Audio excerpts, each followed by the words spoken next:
Hello and welcome. In this episode, we are going to talk about the ongoing Ukrainian offensives.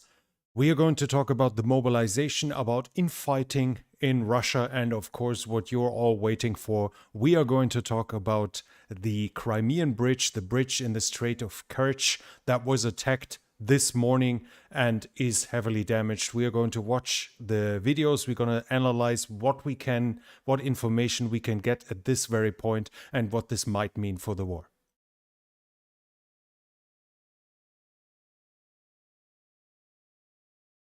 Let's start first with the situation in the north.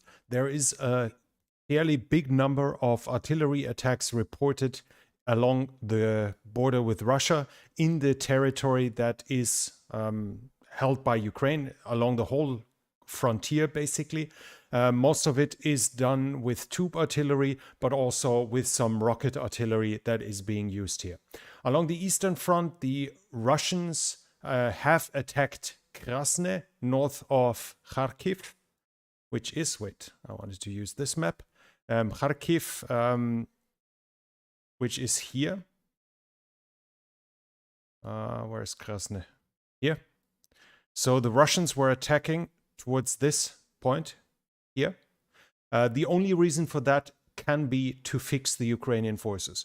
As we've mentioned a couple of times before, this is a very weird war where one side is crossing the border at will and the other one barely doesn't cross it at all. If at all, then with some special forces, but not with regular forces. These attacks here seem to be completely pointless at the very moment. Russia could have probably held on to some of the territory once the front in Kharkiv, east of the Siversky Donetsk, collapsed, but they decided to withdraw, and that they suddenly reconsider and want to conquer something again at this very moment seems extremely unlikely. So what we see here is probing attacks with the aim to force the Ukrainians to maintain strong enough forces to repulse those attacks along the whole frontier, which is obviously then weakening the Ukrainian forces, taking away manpower and equipment that could otherwise be used in the offensive somewhere else. When we go to the Kharkiv front itself, or we should slowly call it the Luhansk front, as almost all of Kharkiv is now liberated, we have reports of Ukrainian attacks. The Russians are saying they attacked Berestove, Pershotravene, and Kyslivka. Now, I read that supposedly Berestove is northeast of Kupiansk, so it would be this here. This seems highly unlikely, though, as it is considered to be still deep within Russian-held territory. So I guess it is one of those cases where the Ukrainians don't try to bother to finding too many names for their towns, like Bilohorivka and Berestove. There seems to be 50 each in all of Ukraine. So I guess it is this Berestove which would more or less fit the pro-Ukrainian deep state map. The other town they were supposedly attacking is Kyslivka, which is here, and Pershotravneve, which is here. The reports were attacks in that direction were repulsed, so we can't confirm yet that they have basically reached the town yet, but they are at least on their way here. So what we can see here, the offensive is more or less still ongoing in eastwards. The Russians themselves reported. Svatove is now directly threatened by the Ukrainian armed forces. It is unclear whether it's already reached. Yesterday, some rumors appeared that Ukrainian forces might have already entered Svatove. I have not found any proof of that, so I would not consider this to be true as of now.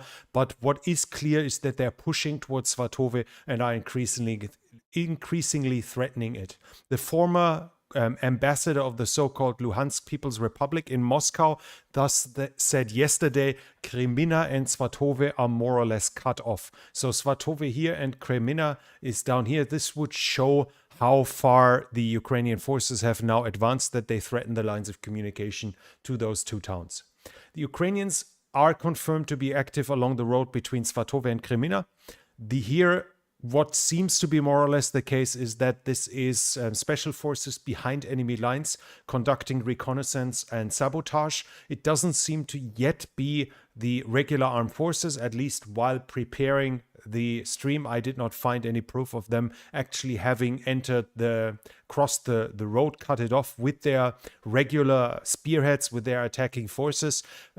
So what we hear now is the Ukrainian special forces likely conducting reconnaissance and interdicting traffic along to help the Ukrainian attack further west in this direction. This is more or less what we have here now. So Ukrainians are still advancing here, but again, not a big breakthrough at this very moment. So it has slowed down again. When it comes to Lysychansk, we have reports from both sides that Wagner has sent 1,000 men to defend Lysychansk. This can also be seen inside the context of the power struggle that is currently happening in Russia and in Moscow. We will talk about this later in this context, in this situation report. So yeah, stay tuned about this. Just here, as we are talking about the front line, we need to mention this here. Further than this, south of Siversk, basically towards Horlivka, ongoing attacks as it is happening for several weeks, probably 1 or 2 months already. The attacks are continuing along the whole front line. Usually they have not been successful. This time, though, the last days have actually led to some successes for the Russian side. Zaitsevo is now finally either captured or at the very least we have image proof that the Russians have entered it. So now they have definitely advanced in this direction. Vesela Dolina is also confirmed to be captured by the Russians, and they are now advancing towards Ivanrad, which is here. So directly south of Bakhmut, where they are threatening it from the south now as well.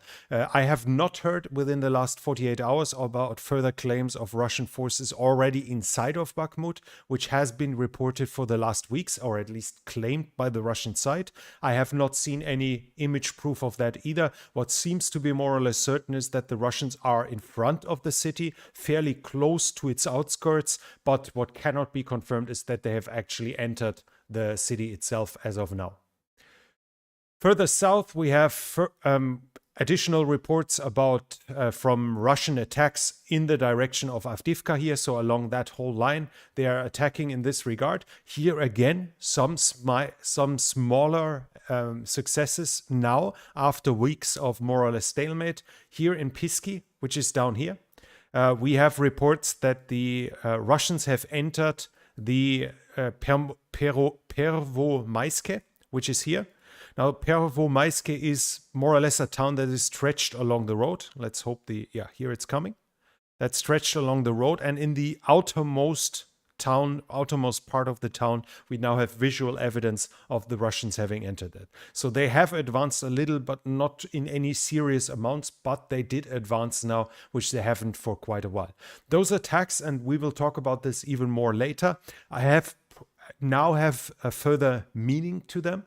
If you're following this for a while, you've heard that I said it is kind of baffling that the Russians keep attacking in regions where they neither can expect fast successes, nor can they expect to gain any strategic advantage. If they gain Avdiivka, it's a great success, but it's nothing that'll change the front line here. That's nothing that's going to help them charge deeper into Ukraine. If they encircle Bakhmut and force the Ukrainians to withdraw here, sure, it'll help them creep a little closer towards Kramatorsk and Sloviansk, but it's not going to change that side either. So why do they keep attacking? One of the ideas was that maybe it's the pressure from the so-called People's Republic of Donetsk that they have political pressure that they can't take and accept it any longer, that the Ukrainians are right in front of their doorstep, that they're basically in mortar range in the center of the city. That could be one interpretation. We now have a second one, which is that Prigozhin and Kadyrov are deliberately attacking there to show to the Russian public that their private forces, which means the Kadyrovtsi and the Wagnerites, the Wagner soldiers from Prigozhin, are the only ones that are still advancing, the only ones that still hold the initiative, the only ones that still gain ground. Further south, we have reports about artillery duels along the front line, no reports about any serious attacks that led to changed territory. And we have further reports about attacks on the Zaporizhzhia power plant. Here both sides are claiming the other side did it, as we know for quite a while now. It is somewhat serious again because the electricity has been cut again. I have not heard a report that it's reconnected. This is important because while the power plant has been shut down a couple of weeks ago, the fuel rods in a nuclear reactor are still producing heat over weeks, if not months. I'm not completely sure about that. And the heat is so big that it needs active cooling, so pumps that pump cooling water for the fuel rods not to melt. In this case, it's kind of serious, but so far they've always been able to reconnect it. They just recently brought fresh diesel fuel for the generators in this case, so I guess we can be kind of optimistic that it'll work out this time again, as both sides don't seem to be serious in whoever you want to blame for this. Viewers who are here for quite a while know who's my favorite in this attack, but wherever you shift blame on this side, it seems obvious that the reason for that bombardment of the power plant seems to be threatening more or less than actually achieving damage. If one side, whatever side you prefer to be the culprit of this, really wanted to create a catastrophe, they would have done by now. So I would guess that that problem should probably be under control fairly soon. At least I'm optimistic in this regard. When it comes to Kherson, we have reports about the evacuation of civilians from Kherson. This is from a German newspaper, which are saying that the Russian occupiers in Kherson are preparing the large-scale evacuation. Now, this has to be seen in some context. At least the informations we have suggest that the vast majority of the population here is not pro-Russian.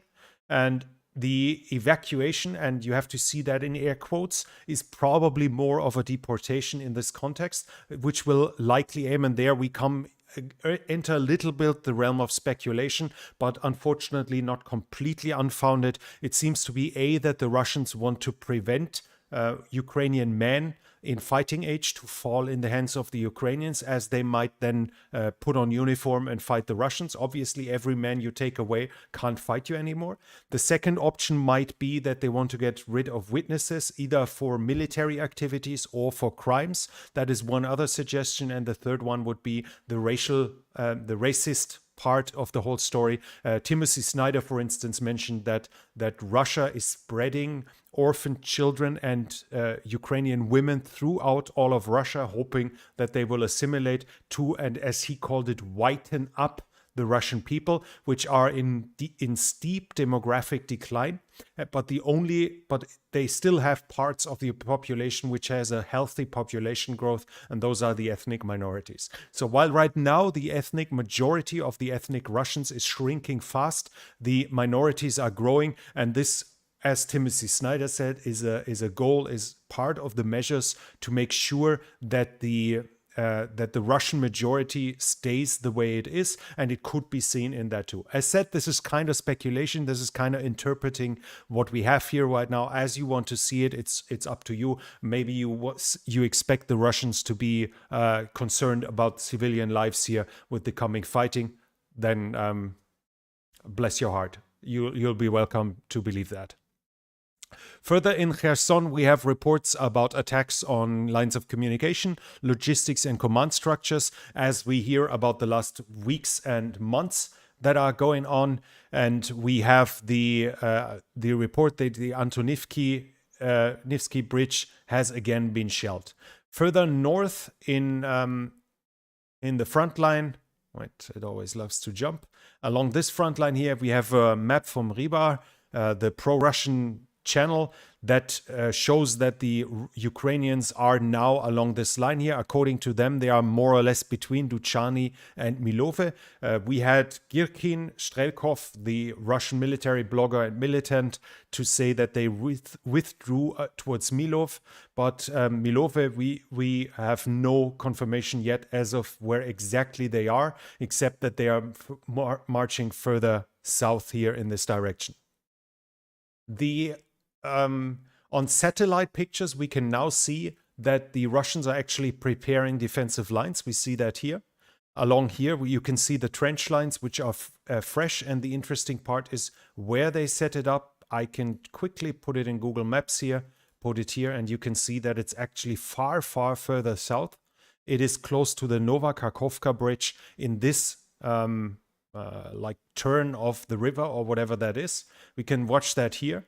So they are actually already preparing defensive positions here, which would mean they expect, or at least they are looking ahead for towards a potential collapse of the whole front line, and thus prepare defensive positions here far, far behind their own front line as of now.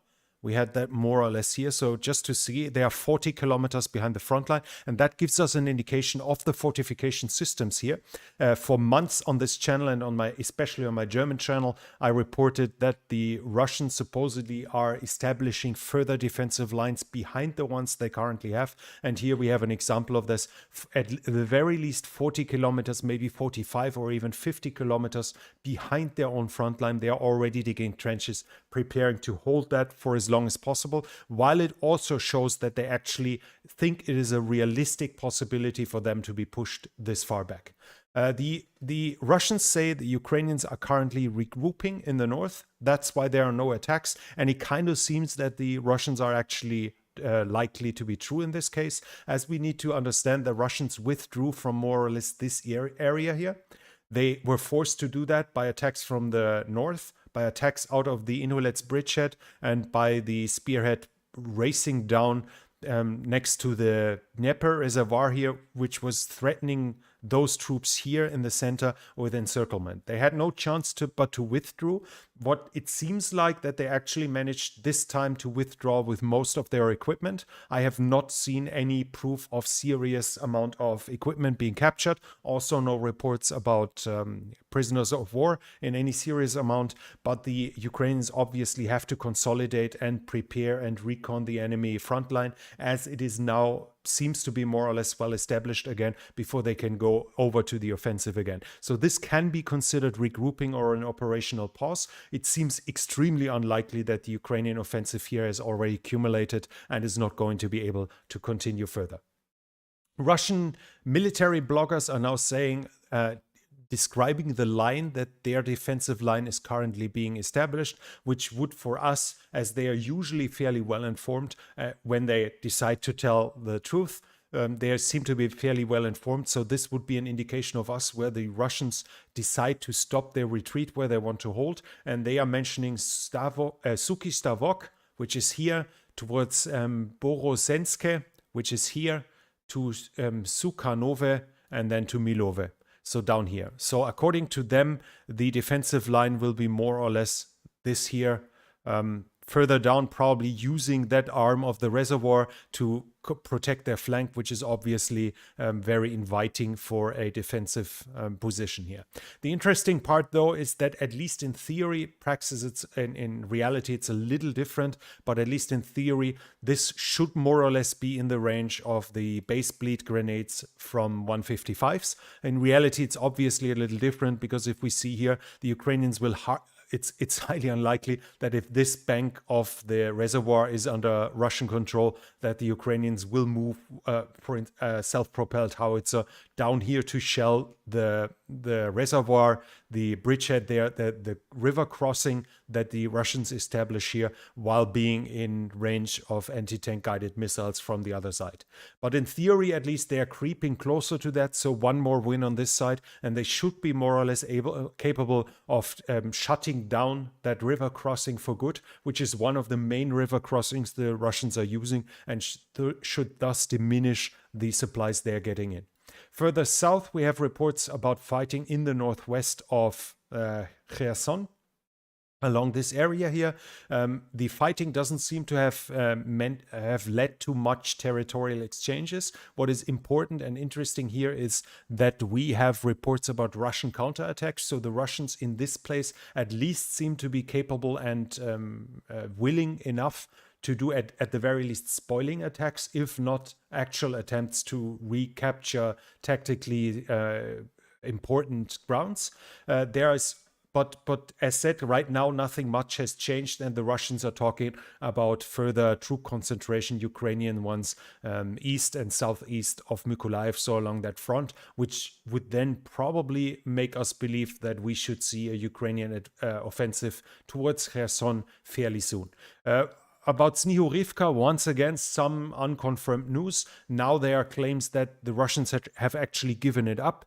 The last 2 days ago, when I did the last situation report, I already had reports about evacuations from Snihurivka. I didn't talk about it though, because I felt the information was too flimsy and didn't make too much sense. They first a few claimed that they withdrew. Then the rest said, no, they didn't withdraw, just their officers withdrew and the soldiers were left behind. And that seemed fairly unlikely to me in that point, that the officers ran away, but the soldiers stayed. And actually, once they realized their officers were gone, they still stayed. That didn't seem to make too much sense. Now further rumors claiming that Snihurivka has been completely evacuated. But I guess we'll see within the next 24 hours if that is actually true, because then we should see images of the Ukrainian soldiers hoisting the flag on one of the big buildings within Snihurivka.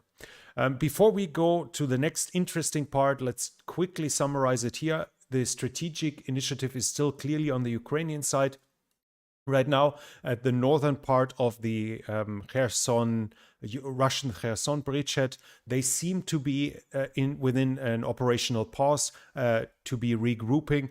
Whether they're going to continue the attack here is obviously far without of my expertise. I can't really predict that, but it seems to be clear that the balance of power, the strength, the combat strength of both sides here still favors the Ukrainians. And if they really want to, and if they find a window of opportunity, they are still able to use it. So we might see a further operational pause for another 2 or 3 weeks. We can't really say that, but we should not expect the Ukrainians to be already done in this region and handing over the initiative back to the Russians, especially as the supply situation in Kherson will worsen further in the coming days. At least that's to be expected. Further north here, as we can say, all those attacks along the border here seem to be pointless, except for the part that they are intending to fix Ukrainian forces here in place, which is a very uncomfortable position, obviously, for the Ukrainians, as they need to leave thousands, if not tens of thousands of soldiers and border guards, so basically military and paramilitary troops along the border with Russia and Belarus, to prepare to stop at least to slow down any potential Russian attack. But that's how it is right now, and as long as the Ukrainian side does not decide to go on the offensive in those directions as well into Russia itself, which would probably be unwise, that is nothing that can be helped. When it comes to Luhansk, the Ukrainian side clearly still has the initiative. They are pushing towards Svatove and Crimean. Seems to be that they are not stopped anywhere close yet. With the 1,000 additional men in Severodonetsk, we should not expect fast advances into the direction of Severodonetsk and Lysychansk anytime soon. But also here we still have the Ukrainian initiative. And when it comes to this, as said, we have a new theory about this, and I would not judge it higher as a theory at this very point, but it might be that the Russians actually do those attacks, the units that are attacking here, more for political reasons than actually for military reasons. Now let's come to the big story of today, obviously, that is the Crimea, what happened here. We are talking about the attack on the Kerch Bridge, which is here. Just to clarify that, the international border, Tuzla Island here, is legally a part of Ukraine. So the international border between Russia and Ukraine that is accepted internationally is between Tuzla Island and the Russian mainland. So it is going along here, which means that any attack in this area here is clearly an attack within Ukraine and thus not problematic by Ukrainian supporters as well. The attack itself has more or less happened roughly here. So you have one kind of some kind of overview. The right lane has been hit, the northern lane, which shows that the traffic was coming from Russia into Crimea. And if it was the truck, we are going to talk about that, then it came from Russia. If it was a missile or anything else, then it must have come from the Sea of Azov, which is up here and is completely controlled by completely surrounded by land under Russian control. Now let's see. I have a couple of videos showing to you what went actually wrong, and we're going to watch them together. We can see here, this is the camera under the railroad bridge. We see a car passing here, and this is the truck, and there you see the massive explosion. Now I'm going to rewind this, and this here, I guess those sparks here are making some people believe that it might have been phosphorus or something like this. At this point, now I really need to emphasize that I'm neither an engineer nor a structural engineer, nor do I have a lot of clue about materials, and I'm also not an explosive specialist. So anything you hear here is either has to be understood that hardly anything of this, or very little of this, is my own conclusion. I'm taking information I'm reading from others here, and they might already be right, and obviously I can also be right. You should not take my what I'm saying here as law. It has to be taken with a grain of salt. What we can see here though is, and watch this point here, there is some wave movement here, and this led some to believe that it might have been a boat that actually drove under the bridge, but I can already spoiler it. This part here, as far as I understand, this part above the waves has not collapsed. If it was a boat that went under there, we should expect the boat to blow the piece of the bridge directly above it away, but it hasn't. So that seems to be fairly unlikely. Now let's look at the second one. This is the camera from behind. You see here where it goes up to the part of the bridge which is designed for ships to pass through. We see the truck here in the front, and then we see the massive explosion, which was at least attributed to the truck driver as like a suicide attempt, or not suicide attempt, like a suicide attack. And you can also see the massive size of the explosion here, which is fairly impressive. Here we see what it actually looks like, the aftermath, and you can see there was a train right at that very moment on the bridge, and those are tankers, so wagons for fuel, for liquids, and as it seems, it was at least flammable. Now, I lack the knowledge to judge whether that was kerosene, diesel, gasoline, whatever that was. It might have been some other liquid that burns, but the fact is that it caught fire, and that the fire moved down, probably with spilling liquid and touching the bridge itself along this road here. And here you can see the pieces that have collapsed. We can see that it's only on the outer lane, on the northern lane. That's the lane that's coming from Russia. And this piece here is collapsed, and you see a second one up there that is collapsed. And supposedly this, which is still solid, that's the one where the so-called boat was under. Here it's two pieces, here it's one piece. That's why this looks so much bigger. Now let's look at the fourth one that I have here. Here we can see the damage itself. And if you look at the railings, you see that they seem to be pushed in. Here they are missing. Here you can see the damage on the structure where the train is partly still burning. This should be a railing from the side we are actually standing at, which was blown over there.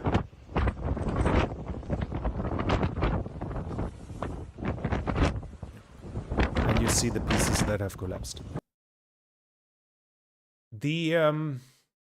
Right now, it's still unclear what was the reason. The truck is still up for discussion. Some still believe in a boat. It might have been a missile, or it might have been combat divers that actually placed some explosives there. And the latest news I had was that that a Ukrainian government source, which insisted on anonymity because they are not allowed to talk about it. That's how I read it in a news article, that this government source that insisted on its anonymity claimed that it was combat divers. So whoever that was, we still definitely don't know it yet to any certainty. Here we see the truck that was suspected to be a suicide truck being inspected on the Russian side.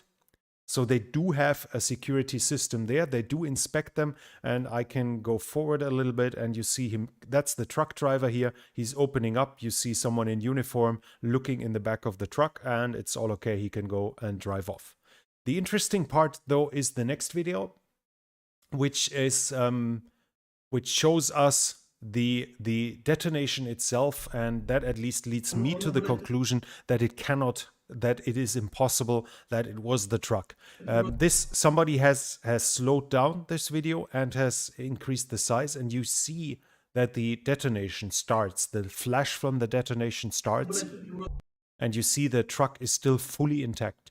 Now, as said, my knowledge is limited, but even I understand that an explosion that already creates a lightning, that it should have already blown up the truck for us to be able to see that light. So that would mean this truck was actually not carrying a bomb. And then again, if I was the truck driver and decided to do that, I would probably drive on top of that bridge and not just blow myself up here. The only reason, if we want to find a reason for him to blow himself up here, would be that maybe inside of the car were some FSB agents about to stop him or something. So he panicked and pushed the button early. But seeing this here, I would say, in my book, it seems extremely unlikely, too close to impossible, that the truck was actually the reason. Otherwise, we would not see the light flash while the truck is still fully intact. So I guess we can exclude a truck carrying the explosives itself, whether or not the truck driver was willingly participating or not, because obviously it might be the option that the truck driver didn't know about it and then they more or less guessed it when he would reach the point. That, on the other hand, would explain why he blew up before reaching the top of the bridge. Here we have the close to the same. We have a video with an enhancement of the area under the bridge, where it's the so-called boat that we can see here. We can clearly see its waves coming in, but as said, this is supposedly the piece of the bridge that is still intact, which seems highly unlikely that if this is caused by a boat currently hitting the pillar or something like this, that this very piece above it is still standing. At least to me, it seems extremely unlikely. What we have here is there are theories that the pillars might have been hit by a missile. Or by combat divers. We can't really say that. And now we are getting to more structural things where I can't really say much except show you what is being handed around on the internet, as I am completely lacking the knowledge to judge that by myself. So this is supposedly showing that the pillar was that the bridge was lifted upwards and then got dislocated to the side. There is some interpretations I've read that actually those pillars are built on soft ground and the explosion has actually moved them to the side, so away from the explosion. And this is supposed to mean that the whole structure is now unstable and would have to be rebuilt more or less from the beginning. Again, no way from my side to judge whether this is true or not. What we do know is moment, I pushed the wrong button here. We have images here which should be from today, and it would fit because it shows the railway bridge on the right side. It shows it before that piece of the bridge where the ships pass through. This should be a salvaging project, salvaging mission here, that they're already working on the damaged trucks. Interesting though that we don't see them. Maybe they have actually been lifted. That seems to be a crane. They might have been thrown off the bridge, as the bridge have some distance. The two bridges, the railroad bridge and the car bridge, have some distance in between, and I don't see much to stop the Russians from just throwing the destroyed wagons off the bridge into the water here in between that. So this is an example that they are already working on the repairs that they already did, and the latest news was that supposedly from 8 p.m. Moscow time, the railroad traffic was already resumed over the bridge. Here we have an image of the road bridge that is still standing, and you can clearly see that there is some damage to that piece too. You see the blackening, which would be an indication of the fire, I guess. That should be. And this part is now already also back in use. Again, there might be some with some knowledge in materials that can judge this better, but it seems kind of risky. But we see here them actually driving through that. We can see the video that was published by the Russians, that they opened one lane, but the latest thing I read was that they only opened it to cars, not to trucks. So trucks might actually be banned from crossing the bridge as of now. The interesting part are two comments that came on my German channel. Unfortunately, I have to translate them to you right now. Here's one saying that he's a structural engineer. then again, I don't want to be mean to any of my viewers, but if I want to do this seriously, I need to question claimed competence unless I have proof or reasonable doubt, or it's proven to me beyond reasonable doubt that this is not just someone claiming to be. And at this point, I cannot verify that him, Achim, and the other guy are actually structural engineers, or that they actually know what they're talking about, but we can take their input. And he says if this was in Germany, let's say on a German Autobahn, it would have to be basically rebuilt anew, and it would take 3 years. And he says before Christmas, on several lanes, there should be nothing happening there on the bridge again. And here's somebody who says he has limited knowledge about, he's not an engineer, but in physics, in construction physics, he has an idea, and he then mentions several parts about melting temperature. And he says, yes, concrete is melting at 1,300 degrees, but then we are at the 9/11 thing where some claimed it couldn't have been the planes because kerosene burns only this and this hot, and steel melts at a higher temperature, obviously completely ignoring the fact that heat makes metal soft, and you don't have to melt pillars to make them collapse. So he says here, while of course 1,300 would melt concrete, he says that some parts are already going to decrease in quality at 180 degrees Celsius. We're talking about Celsius here. And some other parts are disintegrating at 500 degrees. I didn't even know both of those things, so I can't translate them to you either.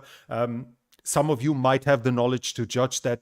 I'm just saying there are some who seem to actually know what they are talking about, which say that the structural material should be highly damaged of that fire.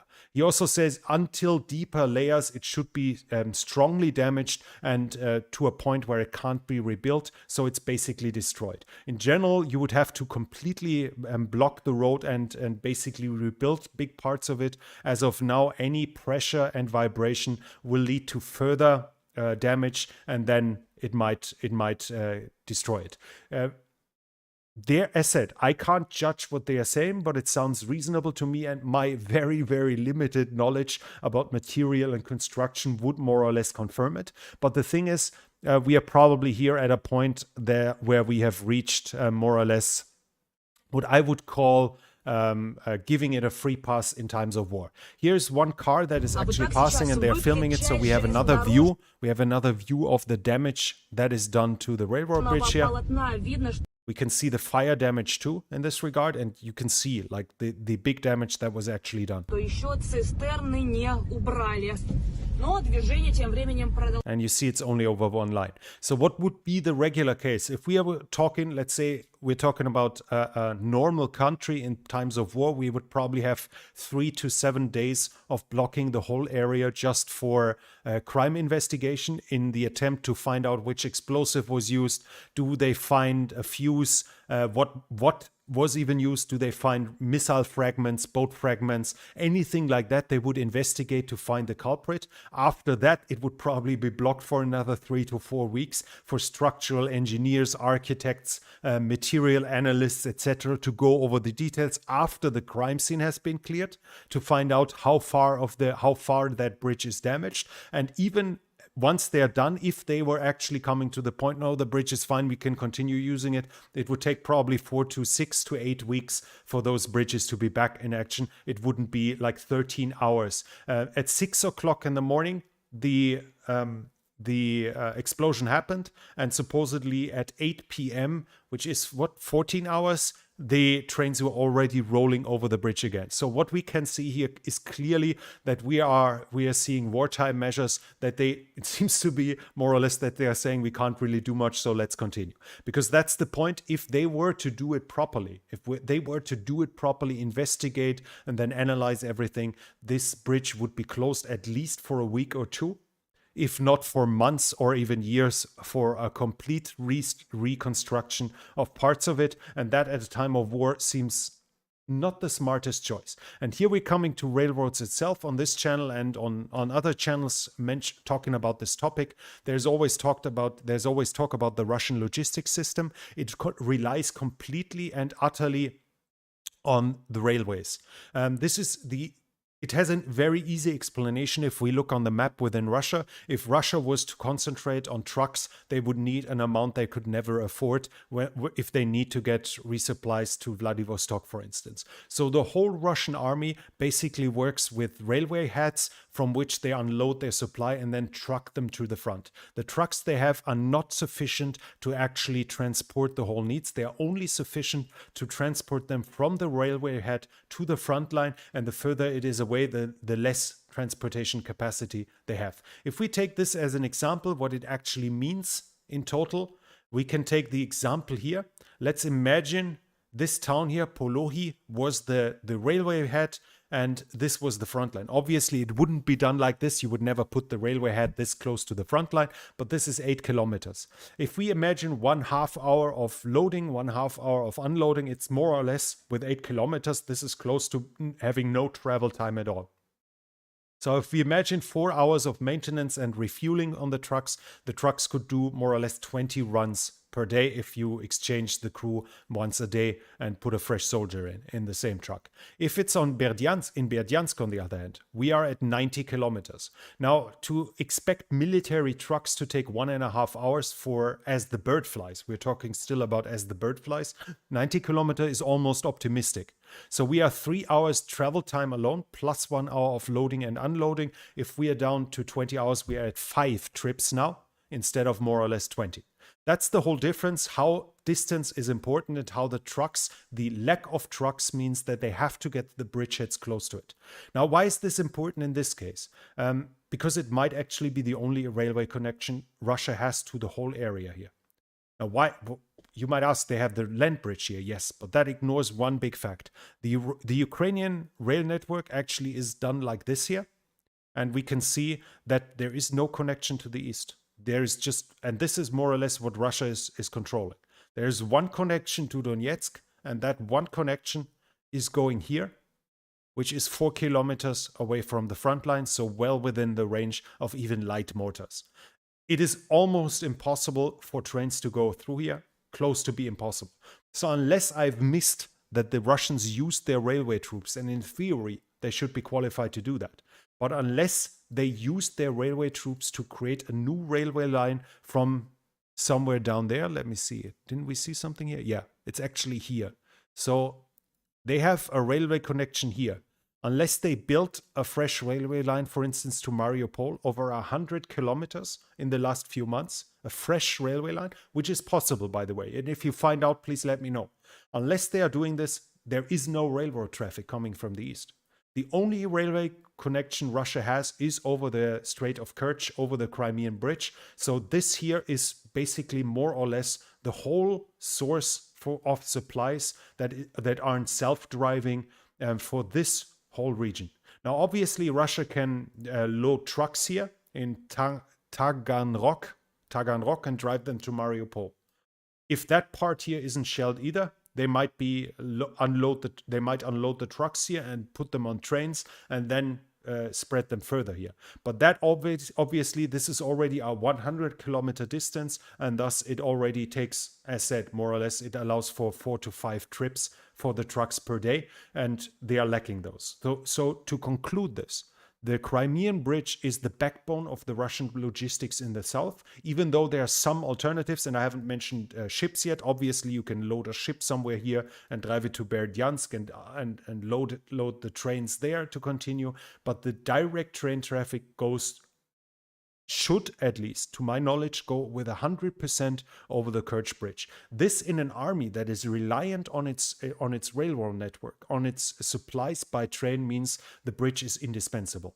And that means that they don't really have a choice.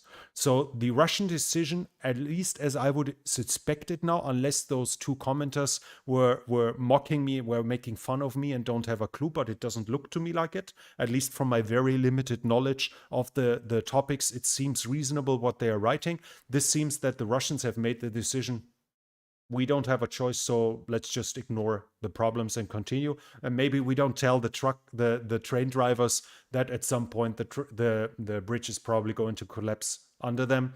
Just tell them to drive slower, and let's cross our fingers it's going to work as long as it can. They don't really have another choice. Now, Will that mean if the bridge is collapsing that it's all over? That would probably still be kind of an exaggeration. As we already said, the trucks can still drive here, but they don't have enough trucks. They can use ships and unload them here. Ships, they might have enough. There was ferry usage here, and the latest news I have is that the bridge is now actually blocked for trucks, and trucks are supposed to move by ferry. So the ferries are already in use, and obviously they could fly with helicopters. And as long as the Ukrainians are kept at some distance, they could even fly with transport planes, at least if they give them enough air cover, which seems fairly doable, especially with the high concentration of Russian air defenses on Crimea. It seems unlikely that the small number of Ukrainian fighter jets is actually going to engage transport planes over the Crimea. As we can see here, the airports are 130 kilometers away. That's more or less at the maximum range of the Ukrainian S-300, as far as I know. I don't think they have the really long-range systems, but I might be mistaken here. Even if they have, if the Russians are using are flying fairly low, they could even use the mountains here for cover in that direction and then just go in low in Sevastopol and land on those airfields. So they are probably able to continue supplying it. Also from Novorossiysk to Sevastopol to the harbors here, they could probably still send enough supplies, but it will make it much more difficult. It will cause more attrition. It will make it more inflexible, more slow. For instance, right now, if the railroad is up, if there's a big attack coming in this direction, for instance, the Russians can load reserves they have in Donetsk and drive them with their railroad down here and unload them somewhere here, very likely within a day, even if they are basically on foot, if they aren't mobile itself. If this here is obviously, this would be a direct to go as well, a direct way to go. But if they can't use the train anymore, then they either have to fly them in, and you first have to get the planes, and you have to get the planes that aren't used for something else, or they have to drive them probably to Novorossiysk and then ship them to Sevastopol, or take the ferry that has limited capacity here over the Strait of Kerch. So this is a big win for Ukraine, but it is, as at the very moment, probably not the decisive win when it comes to this yet. And what would be talking about an event like this without some conspiracy theories? So let's take one that is actually coming from the Ukrainian government. This is the advisor to the head of the office of the president of Ukraine. He's more or less saying it's infighting between defense ministry, FSB, PMCs. I don't even claim to properly understand what he's saying here. If you're watching this in the video on demand, just pause it and think about it yourself, whether you get a clue on how he really means that, whether you want to take him serious about it. But obviously, we have all been wrong from the beginning, because I guess it was just another Russian smoking a cigarette here. At least that's what Russia says. It was a fuel tank that exploded, probably because somebody was irresponsible with his cigarettes. That's it, what we have about the railroad bridge here. I think it's unlikely that it was a boat. I think it's highly unlikely that it was the truck, which leaves a missile that has to come from somewhere. The Neptune, in theory, actually has the range, so it might have been a Neptune coming from here. And at least the explosion and the damage seems to indicate that the hit was below the road. That should exclude a ballistic missile. That would mean a cruise missile, a sea-skimming cruise missile, and that would be perfect for an anti-ship missile. So that's a possibility, or obviously combat divers might be something else. A suicide boat, on the other hand, seems highly unlikely for the very reason that the attack came from the side of the Sea of Azov, whereas the bigger target should be the railway line. So more or less, a suicide boat that is sent from the Ukrainians can't be sent from the Sea of Azov. It would have to come from Odessa, go around here, go through the Strait of Kerch, cross under the dam, under the bridge, turn around, and then ram the road bridge, while the railroad bridge is the better target. That seems to be extremely unlikely as well, which in my book only leaves the combat divers. But then again, why wouldn't they go to the railroad bridge themselves? If they are already here swimming and setting mines, they should rather blow up the railway. That is the much higher target.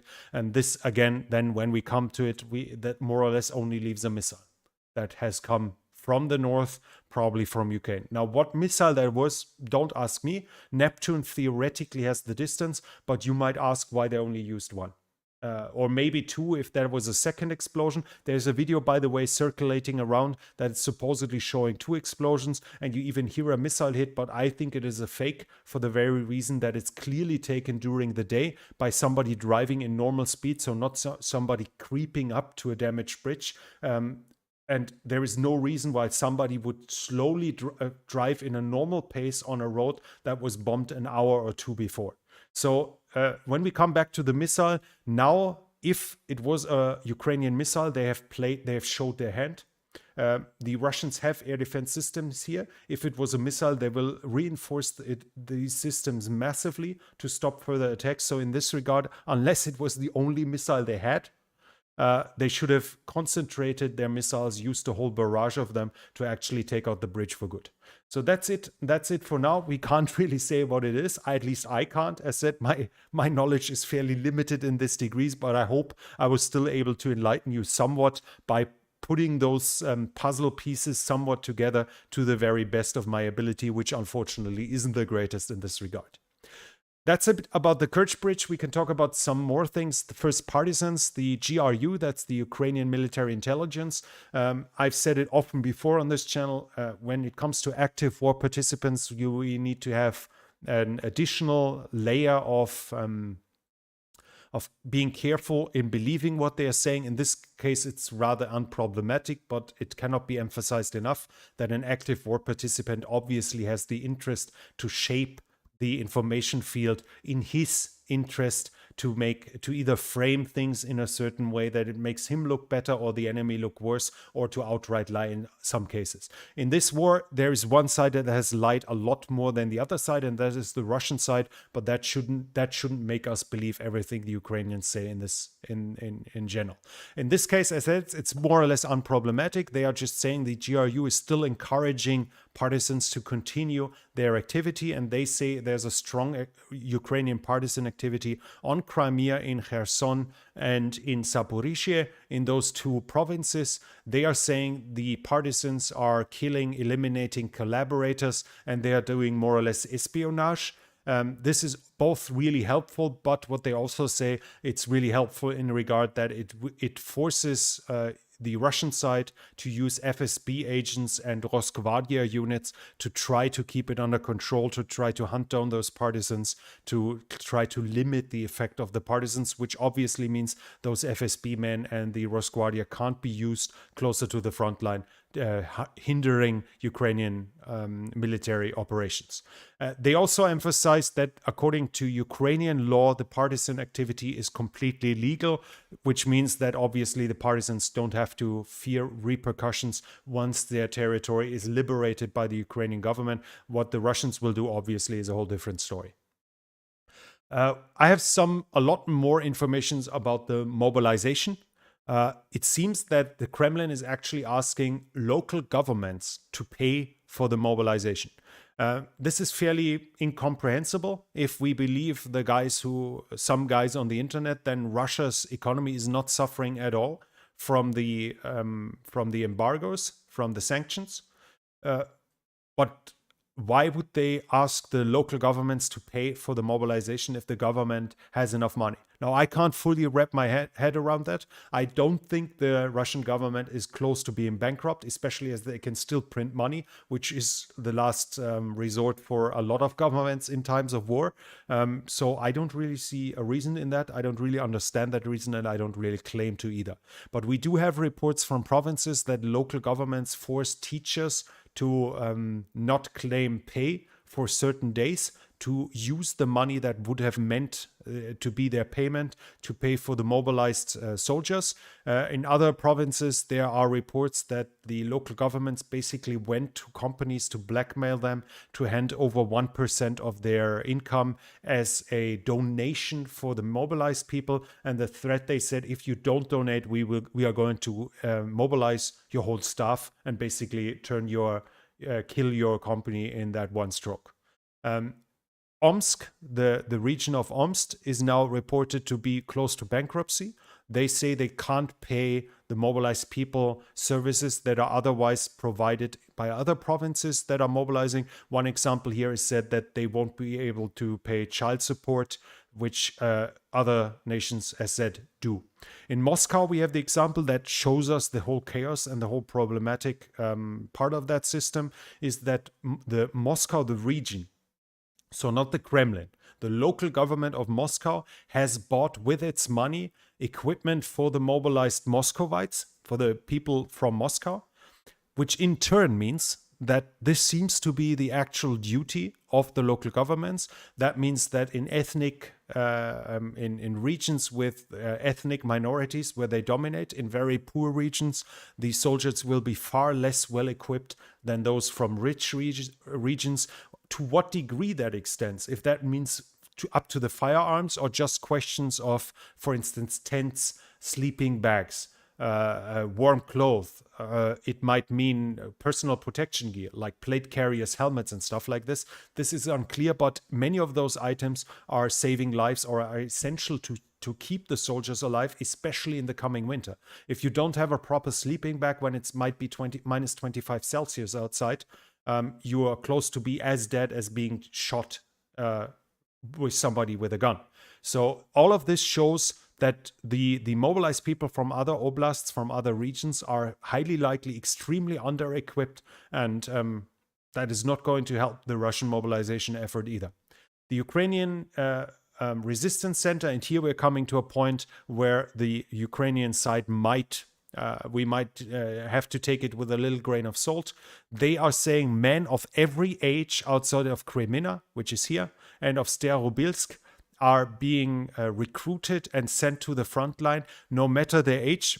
So once they're adult, up to however old they are, no matter what is their medical status, and they are being sent to the front line without any training, because, and as the Ukrainian Resistance Center says, this is a win-win situation for the Russians, because either those men are stopping their own countrymen, the Ukrainian army, in advancing, or they break the cohesion within the Ukrainian government. Now that needs to be understood in some context, and here I have a context for you, which I have mentioned a couple of times, at least on my German channel. There has been a survey before the war, and that survey seemed to be more or less accurate. I cannot say whether it was fully correct, but it sounded like it. And they'd ask people inside of Donbass whether how they think. Pro-Ukrainian, pro-Russian, whether they want independence, etc. And the interesting part was the occupied area this year was 70% pro-independence or pro-joining Russia, and the part outside of it was the exact opposite. 70% of those people were pro-Kiev government. Now, how likely is it that somebody from Avdiivka thinks 100% different than somebody from Kashtanove? Obviously, that's fairly unlikely. It would be a different thing if they had asked somebody from Donetsk and somebody from Lviv. But it was the same region, and the results were the exact opposite. And here we see the results of a couple of factors. We see the results of 8 years of propaganda. For 8 years, the Russian side has turned off the Ukrainian television channels and bombarded the population with propaganda. And obviously that has, to maybe a little less degree, but to a certain degree as well, happened the opposite way on the Ukrainian side. As the Ukrainian side might have freedom of speech, but they are still having limits to a certain amount of this. The example is the oligarch that was exchanged for the Azov fighter just recently, the personal friend of Putin. He was a billionaire. He's a billionaire. And in Ukraine, he did not just run a party. He also ran several television channels that were forbidden at the beginning of the war, as they were considered to be pro-Russian and thus considered to be illegal under the current circumstances. I'm not completely sure actually if they were forbidden inside of the war or before them. But we see, obviously and fully understandable, to be perfectly honest, even though you can crucify me over that, we can see that a nation, Ukraine, that is at war with Russia, which it actually is for 8 years, that it kind of tries to shape the information, the areas of information, that they try to prohibit what is being considered aiding an enemy that has invaded their country, is at least should be understood. It might not be, you might not justify it from a free speech standpoint, but at least I think I can understand why the Ukrainian government has that. So we have propaganda for 8 years on both sides, but what should probably also be considered is a psychological factor, that is that this war did cost thousands of lives on both sides. And even while you might have thought, while you might have been indifferent to the whole cause or even opposed to it, if that war continues for years and you hear the propaganda and then you start feeling the results around you over the coming years, that a buddy from your whole local bowling club got killed either by Ukrainian shelling or by a Ukrainian soldier after he had been drafted into the armed forces. If your neighbor's grandma has been killed because of some artillery duel that killed some civilians, if this is happening continuously over time, it is logical that it shapes the perception of the whole cause at a certain point for the majority of the people. And that's what we seem to see here. That's also why we see that the Ukrainian health side is fiercely loyal, at least in the majority. We have cases of treason as well, and I've reported them. We have them on the record, but the majority is fiercely loyal to the Ukrainian government, despite being from the same region, despite being usually to the same degree Russian speaking. I think we can see it in this context. So when the Russians are forcing Ukrainians here to fight against their own countrymen, we can expect them to increase the distance between the Russian health side and the Ukrainian. And it's kind of, I guess, a logical case. While they might want to capitulate in the very first moment and switch sides if they don't manage to, and while they get shot because the Ukrainians don't know who is in that Russian uniform on the other side, they will start shelling them, they will start shooting them. At some point, you probably return fire for the simple sake of trying to save your own life. Now, do that often enough, and there's a distance created. There is a distance being created between those two sides as well. So this is a very cynical way, obviously highly illegal to forcibly to force the population of an occupied area to fight for your own side against their own government. Clearly illegal, but Russia does it anyways here also because they claim it's now Russia and no longer Ukraine. We have further, when it comes to the mobilization, we see that the more and more mobilized soldiers are now arriving in Ukraine. We have some already in the frontline units, but others are doing their training inside of the annexed regions, the occupied regions inside of Ukraine. Why that is, we can only speculate, maybe to make desertion a little more difficult. The other reason is probably that if you have your 5,000 untrained men and train them in, let's say, Chernihivka here, and you have them training here, they are not ready for combat, but then the Ukrainians break through here at Polohi. You can take those 5,000 men, even though they are untrained, put them on trucks, and half an hour later, they are manning a blocking position somewhere here, trying to stop the Russians. Obviously, if they are somewhere in Volgograd, somewhere here, it would take days to bring them in. That might be a reason why they're already there, or maybe the government wants to camouflage how little training they actually get. That's it about the mobilization for that. For now, the informations we have for now, let's go to some political news that we have. Now, there seems to be, I have not fully confirmed that yet, but it seems kind of credible. This is translated to German here. I apologize for this, but it basically says that the Ukrainian Rada, so their parliament, has now decided to accept Japan's position about the Northern Territory as being under Russian occupation. To put it in, I think it's called in layman terms, this means that Ukraine has now said, okay, the Kuril Islands, at least I think it's the four most southernmost islands are now, we accept them to be Japanese territory, and Russia is illegally occupying that. Now, that will not change anything at all. Japan considers them to be Japanese territory. That's why Japan and Russia don't have a peace treaty up until this very day. This will not change anything that Ukraine now supports that position, and it's obviously just tit for tat. Basically, you try to steal our territory, so we pay back in a way that we can. It obviously is not going to change anything as of now. The interesting part of the political part now is that we have increasing news about infighting within the Russian government. The Washington Post is referring to US intelligence finds and saying that an insider massively inside of the inner circle massively criticized Putin's lackluster performance, his horrible mistakes when it comes to the military area. Military bloggers are now talking about that there are two factions within the Russian sphere. We have the Siloviki around Prigozhin and Kadyrov that try to continue the war, that want to continue the war by all means until the very end. They want to fight it through to the final victory, no matter the costs. And that, again, here we have the connection with Lysychansk, that Prigozhin demonstrates his support for the endangered Northern Front in Luhansk, and that both of their troops are continuing their attacks along the Donetsk front line here.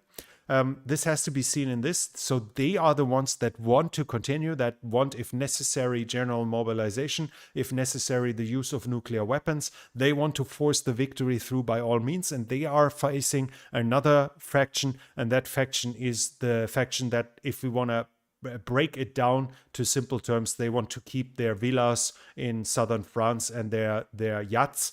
They want to negotiate peace with the West, as obviously this is far from a fast victory, and they want to go back to normal as fast as possible.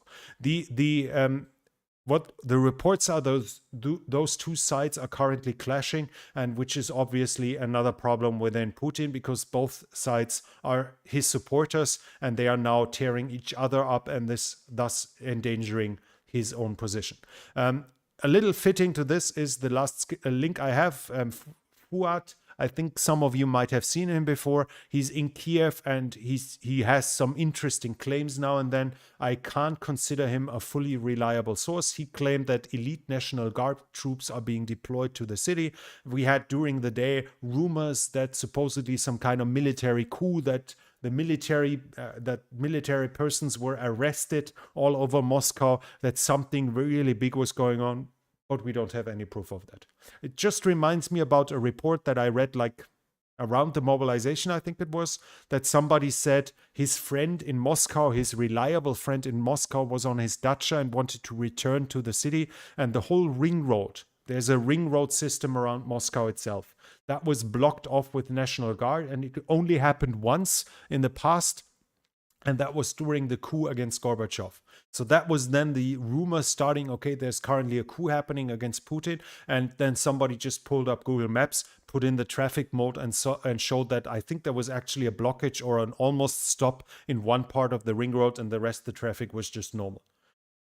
This seems to be one more of those cases that people try to believe everything they wish for, that they wish to be true. In this case, that Putin is being replaced. I have not heard any proof of an actual military coup or something like this happening. There were also rumors the whole day that Gerasimov and Shoigu have been sacked, at least before the stream. I have not found any proof of this to be actually true. So as of now, unless there have now been more or less official sources, to me that seems to be one in part with that here as part of fantasy. And the last thing I have, which is kind of political, it didn't really fit. Well, I could have fit in at another point, I guess, but that is that the Ukrainian side is now saying they found 22 torture chambers within the liberated areas of the Kharkiv region.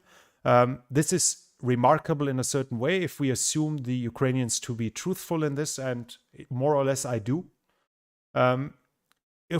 This is highly remarkable because usually if you torture someone, you take specialists.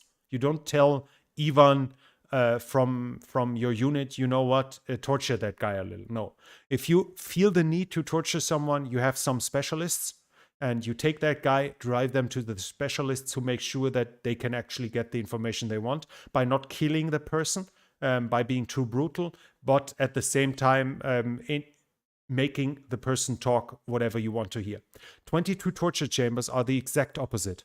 That means that in every local area, they had their own torture group. That means that torturing was done, spread out by small groups within the whole territory.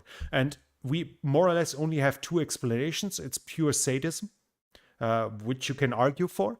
But I think the likelihood of torture being spread to that degree just out of hatred for Ukrainians seems unlikely. Murder, yes. Executions, yes. But torture to such a degree, spread out to that degree, seems kind of unlikely to me. So I am more trending towards the second explanation. That seems logical to me, that this is an indication of the massive partisan problem that was perceived by the Russian side, that they tried to fight the partisans by implementing torture, and that they felt the need to torture to such a degree that they were not able to do it centrally organized, but they had to outsource it to have it done by locals. The methods there were electric shocks, severe beatings, choking, and the pulling out of fingernails. Those were the methods usually used in those torture chambers. And we have examples, I think it's from Bucha, it was, that after it was liberated and survivors were asked, and signs of torture were found among victims, that supposedly, at least to a certain degree, the Russian soldiers did torture civilians because they were hit by artillery that was extremely accurate. So their only conclusion was that the civilians must give the Ukrainian army accurate targeting information, and thus by torturing them, they wanted to find out who was the reason for that. They also at times shot everyone they found with a cell phone right away. Whenever they saw someone on a cell phone, he was basically marked for death. The real reason in that regard, while there had been some espionage, some information handed over by civilians, was that the Ukrainians were using DJI drones in a massive degree for targeting. Every small squad, every small group had a civilian drone to surveil the area, and thus they were able to correct their fire and lay down incredibly accurate artillery fire, which was unheard of to that point. Here we might see that in the same way, either that the partisan activity has actually increased to a degree where the Russians feel the necessity to act in this way because there were so many acts of sabotage and attack, or that again here they can't cope with the fact that the Ukrainian artillery is so accurate that they try to find the traitors, the people, the informants for the Ukrainians with torture. Nevertheless, whatever the reason is, those are just ways to try to think about the reason for that unsystematic, systematic torture, even though that's a contradiction, because the torture was so widespread that it has to be considered systematic. That wasn't out of happenstance, some soldiers finding the inner sadist trying to torture some Ukrainians. For that, it was too well organized and too widespread. But at the same time, the indications would be that the torturers themselves were not trained in these regards, which then again would mean it's unorganized because the Russians didn't prepare for the massive torture on that scale.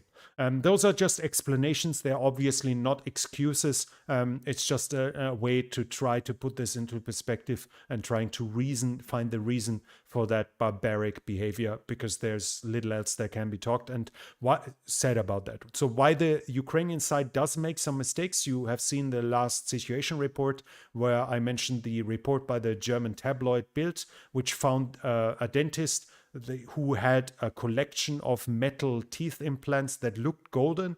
And obviously some Russian soldiers seem to have thought initially that it was some gold, that they tried to steal it. And once they realized it wasn't gold, they just left it behind. And the Ukrainian armed forces turned this into a propaganda feed saying some mini Auschwitz are happening all over Ukraine. In this case, it might not have been true, but that might have been an honest mistake by the Ukrainian armed forces, not pure propaganda, not a pure lie. In general, while there are some mistakes like this on the Ukrainian side of exaggeration, of misinterpretation, the fact remains clear that the extent of crimes against the Ukrainian population is well proven beyond any doubt now, even if some single cases might be questionable. I mention those every time I find them, where we have no proof of the Ukrainian claims, where there might be, even in theory at least, Ukrainian perpetrators. In this case, again, the extent of the torture chambers have been well documented, including with images, and to that degree, to seriously believe that they have been staged is no longer reasonable. That's it for now. We have reached a situation report of almost 1.5 hours. Let me take a quick drink break, which I'll use for an ad, and I'll be back in 30 seconds for the question and answer that we will continue here.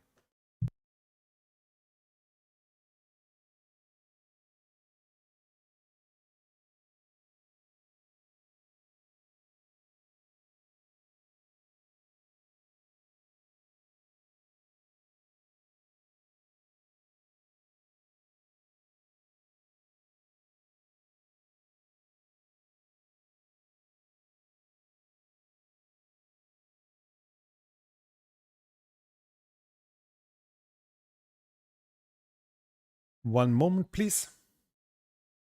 And as I can see, at this point, I want to thank the chat. Euler Greg, I hope you aren't drunk again, because you usually like to play drinking games whenever I say a Ukrainian name, as far as I remember. He thanks the German chat for the cat cam, and here we have him. Get to the chopper! Cheryl Darut, Cat Snacks, thank you very much. My girlfriend is getting jealous because Siegfried earns so much money by now that she feels she's getting jealous. Michael, thank you very much for your generous support. We can start with the question and answer at this point, and I'll go through it. If you take a military historical view at this war, would you consider the Kherson the decisive mistake, like luck in an unlucky situation in retrospective? Kherson, so this here. Decisive mistake. The question is by whom? I think generally to try to we have a massive mistake from the Ukrainian side, and I don't have the map on. We have a massive mistake from the Ukrainian side, that they allowed the bridges to fall into the Russian hand. That is unexcusable until now.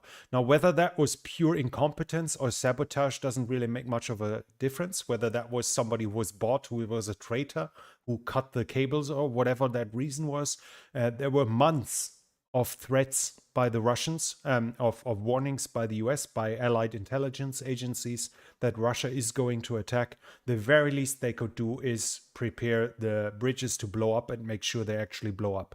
This was a massive and a very, very costly mistake for the Ukrainians, because without that, they would probably still control the whole side of the Dnieper. On the Russian side, we see the mistake that they are now in trouble. But I don't think it is a fundamental mistake here. The issue was, if at all, that maybe they should have postponed their attacks in Donetsk, even though that was supposedly a big target, to actually widen their advance here. But that also is much more easy said than done, as it would have lengthened their front line. Kherson is extremely important and is indispensable if you want to get Mykolaiv and then Odessa, especially once the Black Sea's fleet is weakened enough so an amphibious invasion is no longer up for the question. The problem is the Russians weren't strong enough, and unless we say they shouldn't have gone for Kiev at all and pushed all here, but we know that they expected the Crimean, the Ukrainian to capitulate fairly soon. Unless we consider this, we could argue they should have not concentrated on Donbass but rather try to take Mykolaiv and then Odessa. But on the other hand, that would have meant an extended front line by more or less 220 kilometers. In Donbass, they were actually able to shorten their front line, more or less. They were at Izium. Okay, they extended it a little here when they moved further south. They shortened it by reaching the Sivyersky Donetsk here when they conquered it, and they shortened it. They were at Rubishne at the beginning of the Donbass battle for Donbass. They were here. So in the meantime, they pushed the Ukrainians out from Popasna, basically from more or less this area here. They pushed them out. So they shortened their front line again.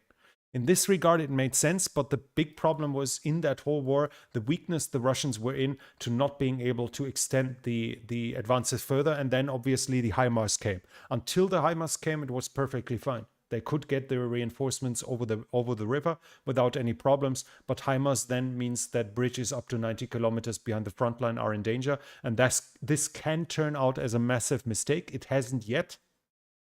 Supposedly, I'm not completely sure it's 100% true, but supposedly the military wanted to withdraw and was denied that by Putin.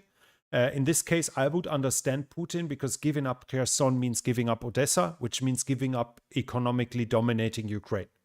So if you want to have Ukraine in your pocket at the end of the war, you need to take Odessa. There's no doubt about that. And for that, you can't give up Kherson. So far, I don't think it's a fundamental mistake yet. It seems bad. It looks bad for Kherson. We need to say that. But so far, they haven't been defeated here. The withdrawal over the Dnieper, we will have to see when it happens, if it happens, and then when it happens, and then how it happens. That can turn out to be a decisive mistake. But as of now, it is only threatening to be one. It is not one yet. I hope that was more or less answering your question. I'm not completely sure, to be honest. Russian false flag, very little damage compared to a real attempt. Yeah, but what's the gain? Like inner fighting, get rid of the military leadership, and for that, as said, if the guys claiming to know about structures are right, then the bridge is effed. It's going to break down in the next 3 months, more or less, if the trains start rumbling over it. I have no idea if that's true, but for a false flag attack, for what gain? That's the big question. What were they supposed to gain?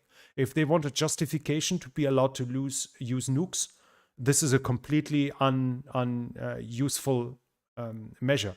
Then they should have used chemical, biological weapons, maybe a dirty bomb against some Russian held territory or even against a Russian city. If there's a chemical attack on Rostov-on-Don and they claim that Ukrainians did it, then they can say they attacked us with weapons of mass destruction first, so we are now entitled to respond. Fine. Their false flag attack makes sense. But in Kerch, them threatening and you saw the size of the explosion. To be sure that it only damages the bridge to the extent that you can actually afford the damage, and for what gain? Okay, maybe they are such masters in explosive that they actually only damage the bridge to the extent they think they can afford, even though that doesn't make sense to me. What is the gain of that false flag?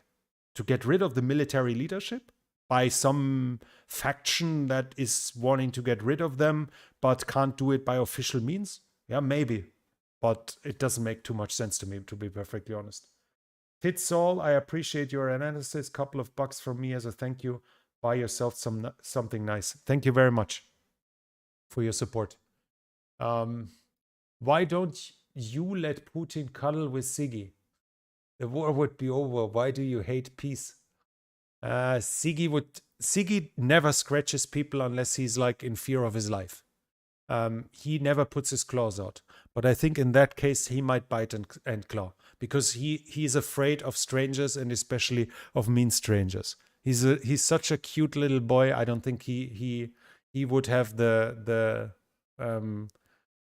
even his goodwill would probably stop with Putin. That I think is the problem. And also he has no alibi for when the bridge blew up. So I was asleep. I cannot confirm he was actually in Panama during that event. And we don't know what Putin might do with him then. With the current Ukrainian tactic, finding weak spots, shouldn't this get easier as more mobilized units are arriving? They create more chaos, more problems, and little benefits. Well, I can quote myself here, which I think I've taken from Mao, if I'm not completely wrong. Quantity has its own quality. Supposedly, the Russians said they broke through between strong points here. Now, if you have twice as many men, you can build twice as many strong points. They might not be as strong in every single case as before. But the gap between strong points obviously gets smaller. It's half as big if you put something in between. So I don't think in general it's more easy. And let's be honest, those mobilized people should be far weaker than the troops that are here, but supposedly it's a lot of them coming. So I don't think in general it will mean that offers more weak points.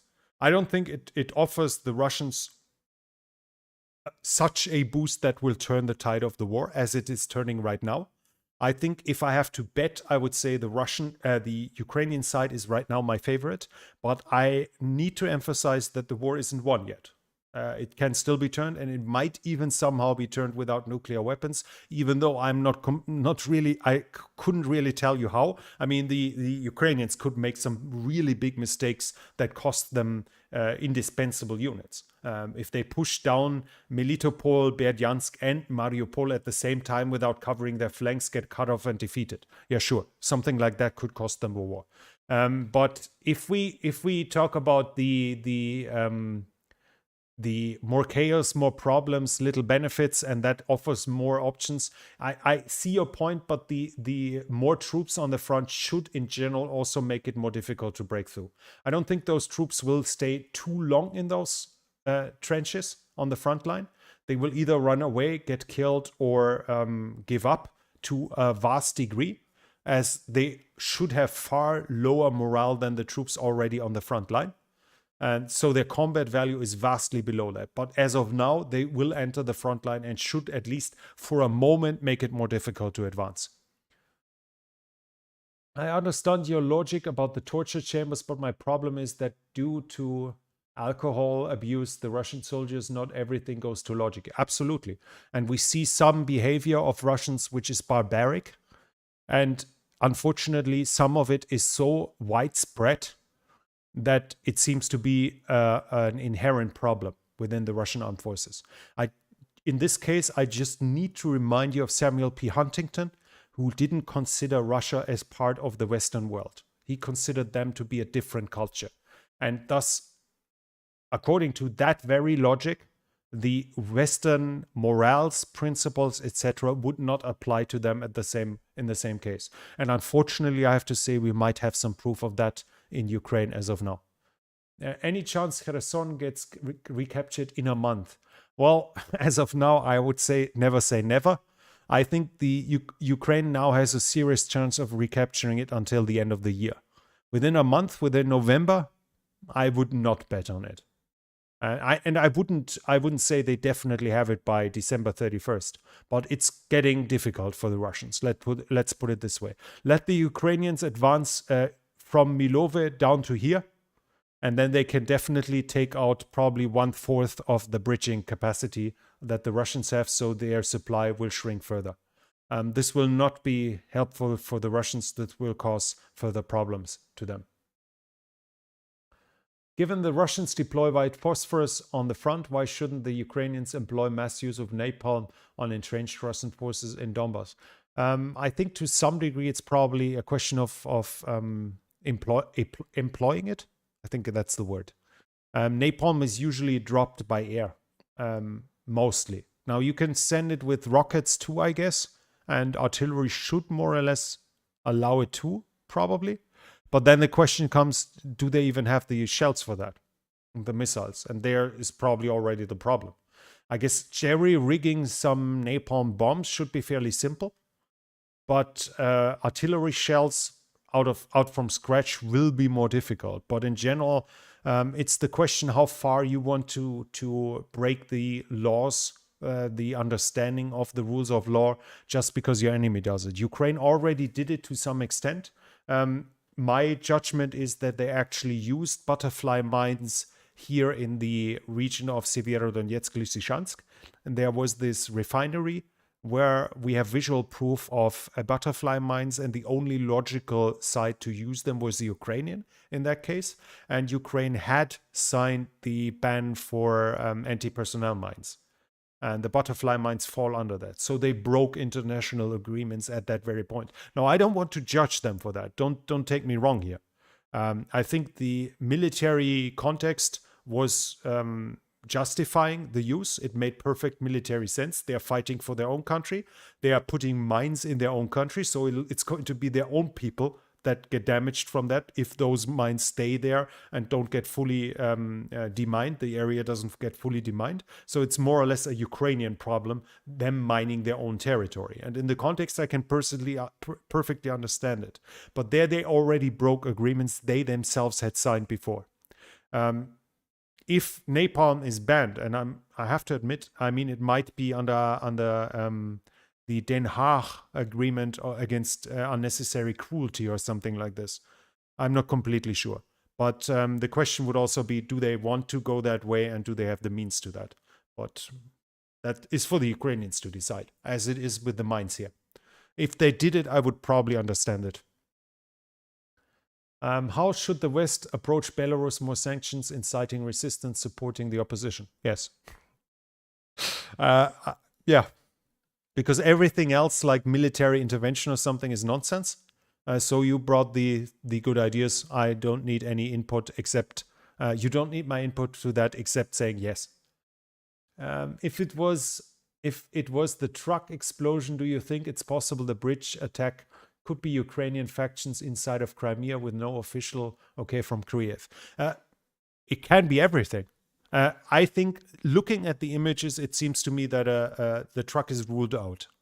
At least if I watch it frame by frame. Now, there might be some explanation for that, some technical issue that whatever, because of the refreshing rate, you know, like the hertz rate or something like this, that the truck had actually already blown up at that point. We just don't see it on the image. I have no idea. There might be some explanation like this, but unless we hear something like this, the truck isn't the culprit.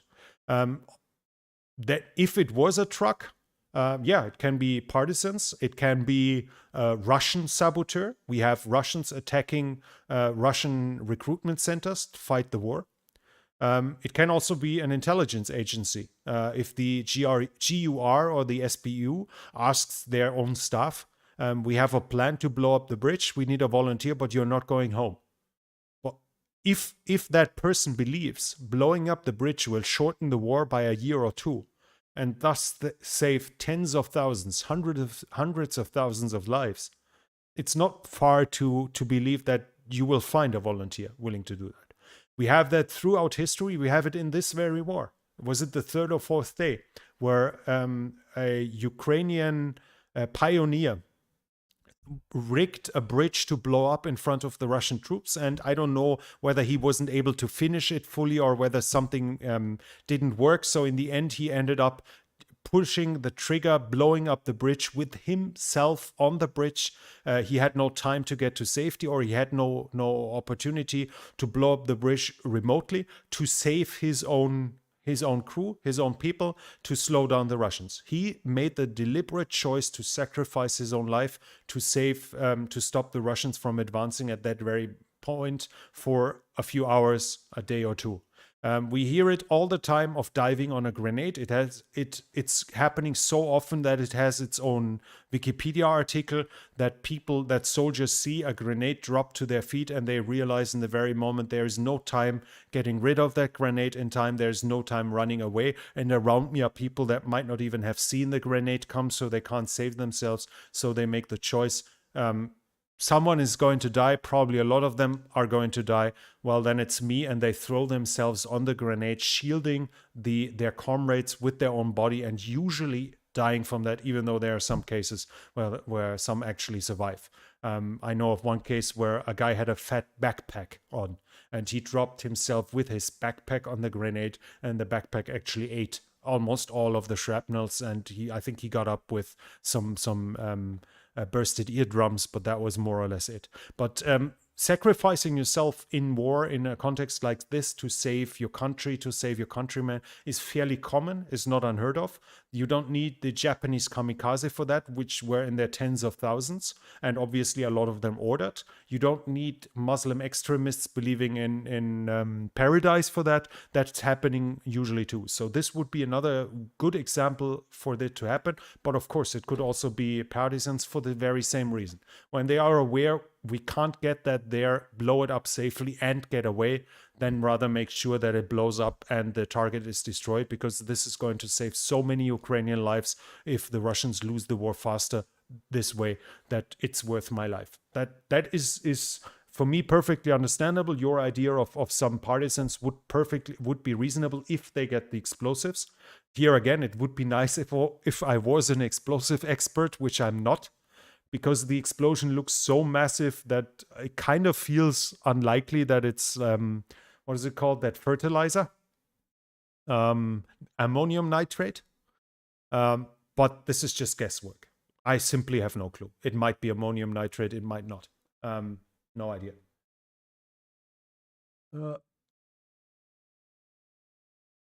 Could you compare a potential taking of Crimea with the German military campaign, crossing the isthmus in short time, no naval forces?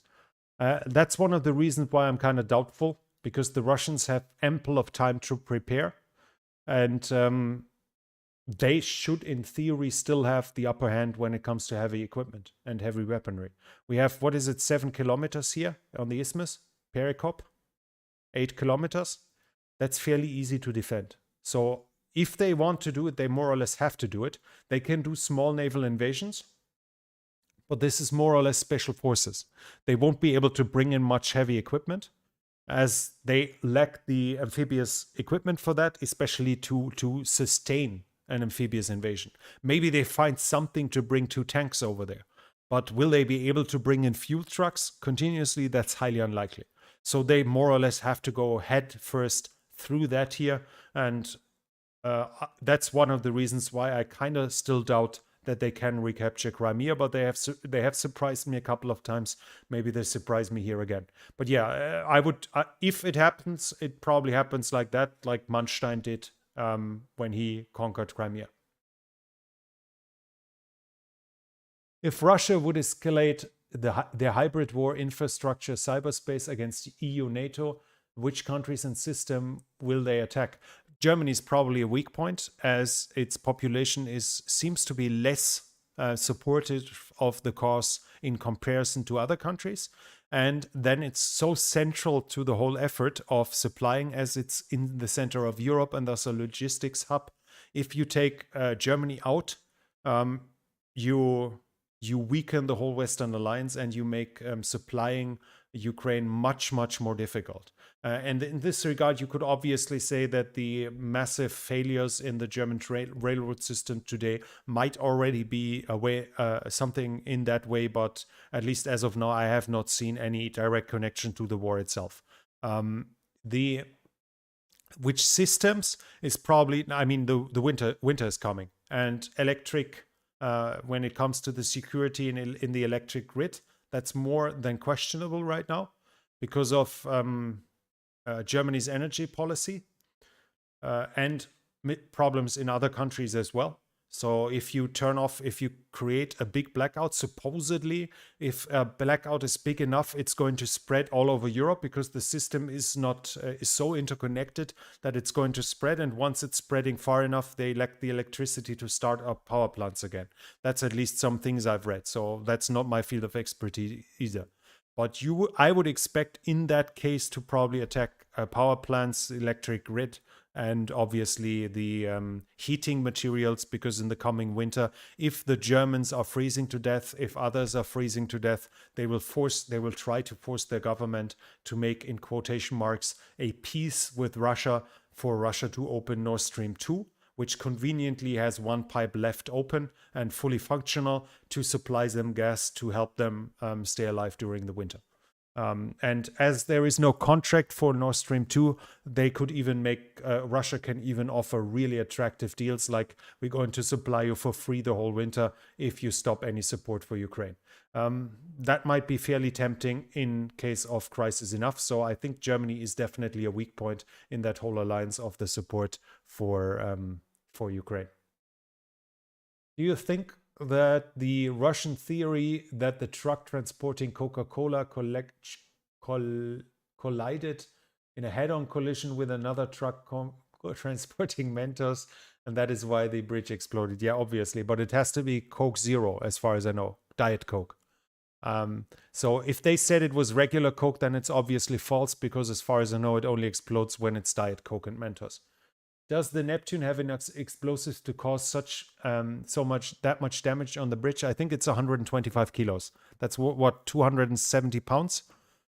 Again, unfortunately, no explosives expert, but that explosion looked big. I would love to say, yeah, that's enough, or no, the explosion was bigger. My feeling would say it looks bigger than 125 kilos. Let me check real quick if I'm not wrong here with the 125. Neptune ASM. 150. Okay, 330 pounds. That's a lot. But is that enough for that explosion? Unfortunately, I can't say. I have no idea that if it's this. The video you have, Stig Peterson, is probably the fake video that is spreading around. In my book, it's fake. I can show it to you real quick to see if we are talking about the same one here. I just need to make sure it's on WhatsApp, and I obviously need to make sure that nobody is seeing what he's not supposed to see. So let me quickly prepare that here. We have this here. Okay. Now I have this video. You see the bridge is still intact. There's no train up here and it's daylight.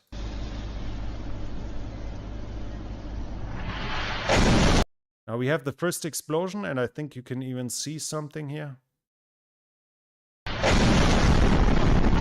And you see something in advance.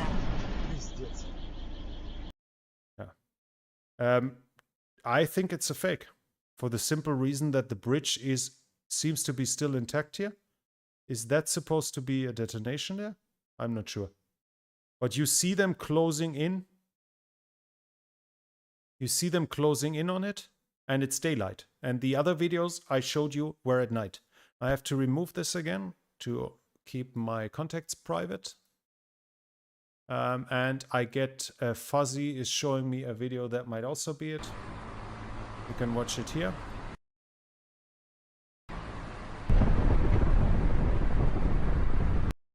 Okay.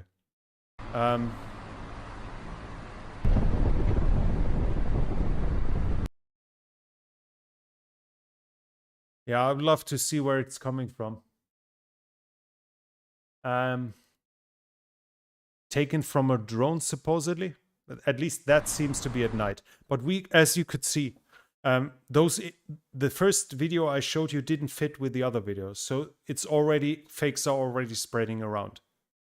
The damage on the bridge, most agree that it looks like the damage is coming from below, that has lifted the pieces of the bridge to fall to the side and to collapse. That would mean the explosion was below it. Now, those seem to be ballistic missiles hitting from above. According to that would not fit the damage. It shouldn't be a missile coming from above. So in this case, I would guess both videos are fake and not actually showing the real what really happened. Would you fight for Panama in a time or emergency?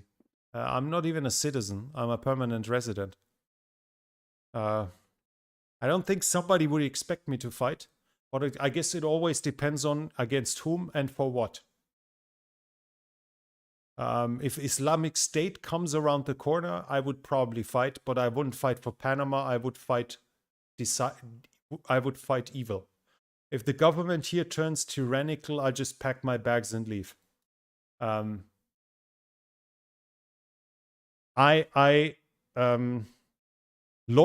was it? It's a fantastic quote that I had from a novel recently.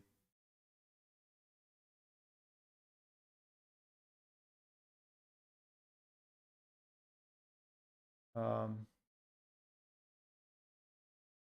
think it was Clarence Francis. Let me see if that's the author. No, someone else. So it was from a novel which said the only commodity in the world that cannot be sold, that cannot be bought, but only sold is loyalty. I decide to whom I sell my loyalty, and I decide for what I fight. I'm not going to help Germany invade Poland or Alsace-Lorraine because some moron wants to reunite territory that was once Germany with Germany.